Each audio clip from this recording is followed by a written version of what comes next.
Let's talk about Jamie Dimon, JP Morgan CEO. He released his annual shareholder letter on Monday.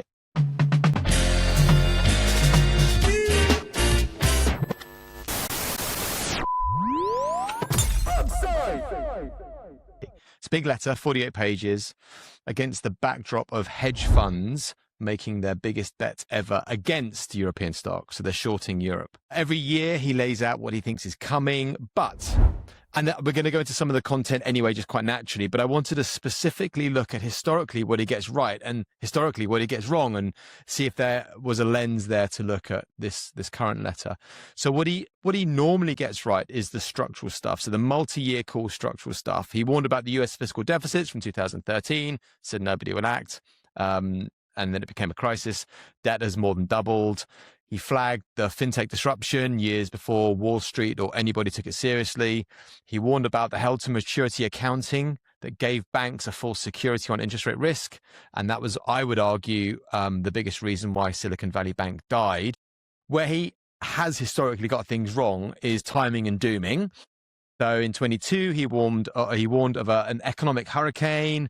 By October, he was then warning of recession, and obviously didn't come. He was then warning of recession for 4 consecutive years.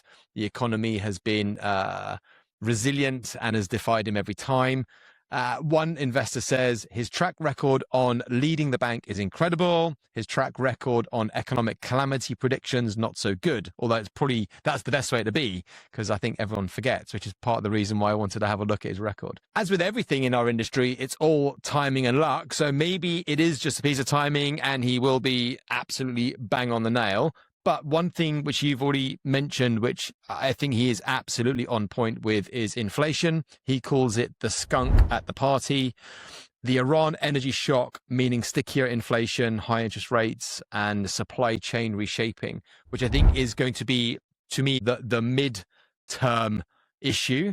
I don't think it's going to hit it straight away, but this is going to be super problematic, I think. When the straits were closed, oil spiked to $120 and banks postponed rate cuts, which I think is the first ripple.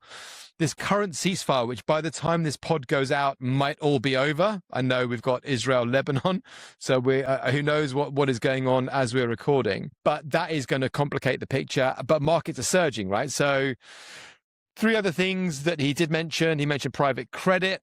He warned that the $1.8 trillion market lacks transparency. That's going to be problematic. If it tightens, it's going to hit venture, debt, PE, PC is already in trouble. That's global, but I think we're going to see more in private credit. It's going to be problematic. On the trade side, he's basically gone against Trump and he said, look, we need to get Europe inside the preferred bloc. I don't think anyone's going to disagree with that, but I don't think Trump's going to change his tune. On AI, he calls it not a speculative bubble. No great shakes there. But what I didn't know is JP is spending $20 billion a year building stuff in-house, which is no small ticket. And I bet most of those services will be outward facing. So I think this is a midterm shock that he's really, really sharing. It's not going to be a short-term thing. And then as a founder or an investor, how do we think about that? Have we got 12 to 18 months? Is raising going to be harder? Should people extend runways? Venture and other debt instruments, are they going to be problematic? Should we always look at the US as the default market? Will tariffs or other geopolitical issues mix up on that front?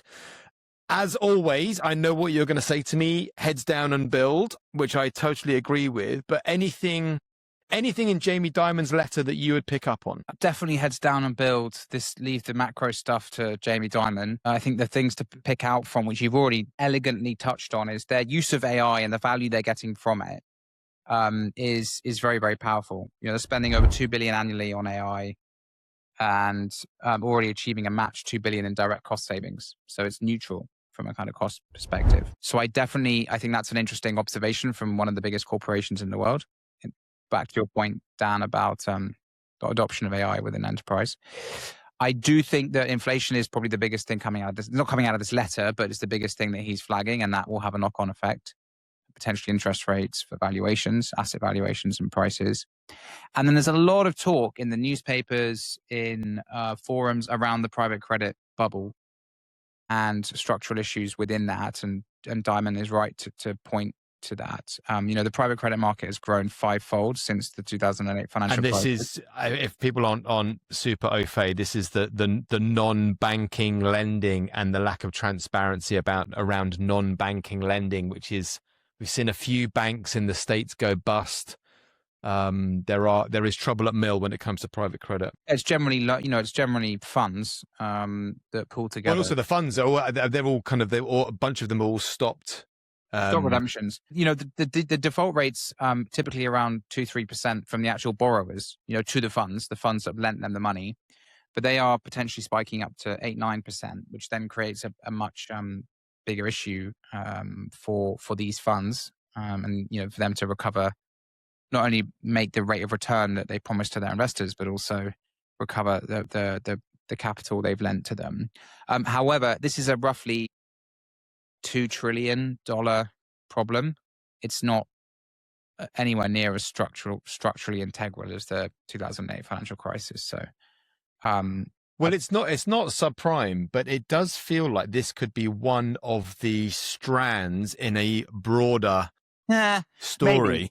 That's a $2 trillion. I mean, look, the U.S. public equities is $68 trillion.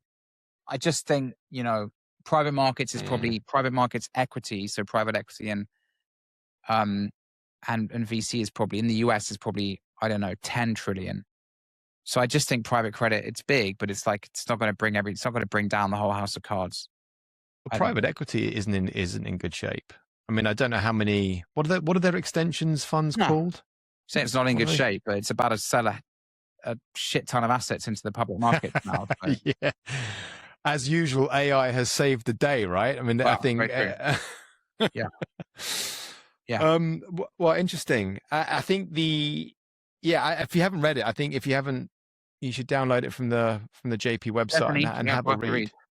Yeah. I can't think of anything seismic or kind of super out there that I went, oh my God, I hadn't considered that. But it is interesting seeing a very smart man and team pull all the information together in one place.